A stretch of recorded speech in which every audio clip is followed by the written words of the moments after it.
برادرها خوشامتون با کانال من مرحمت. یک لایک هم زمین پس فراموش نکنیم برادر جانو.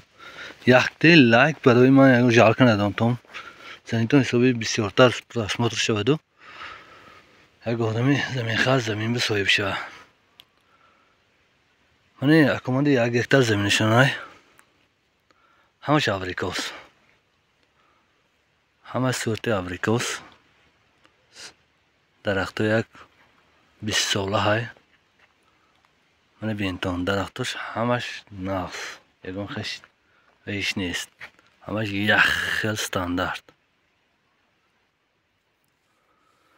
من دو طرف کاش کوچه برادرام، من این طرفش کوچه ایلوشم کوچه هم تا آزمین بروی دیگر 10 مترانده 10 متر آزمین هم تو بروی 10 مترانده سکواجای ناروب لبی آب لبی جوی لاکان جوی چلگاز میگویم جوی زارباف میگویم همین یک 100 متر 150 متر بروی دیگر جوی زارباف آزمین بروی دیگر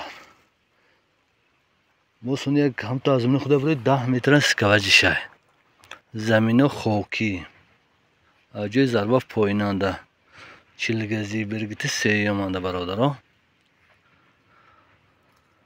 نرخش 3 میلیون ارزو میشه. نازکه سودا میکنیم میشه ارزو. خریدار انیق باشتون زنگ زنیتون.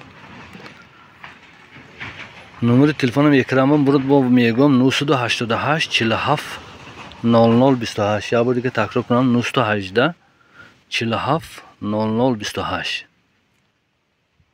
این سهم برادرها آباش به نهایت زور. من یک دو ماشین به آخرات شمای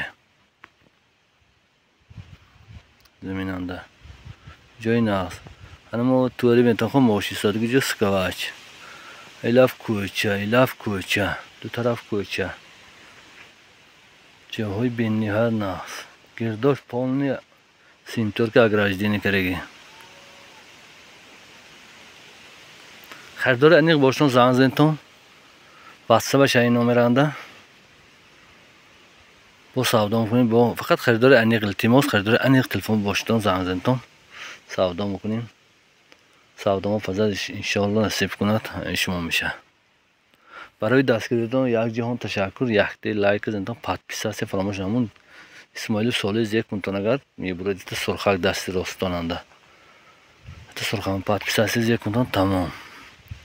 ناویگری می چیزی خرید فروش خانه یا زمین و چیزی که برات در ناویگری استفاده با خواهر میشتن من ندار برای دستگیری.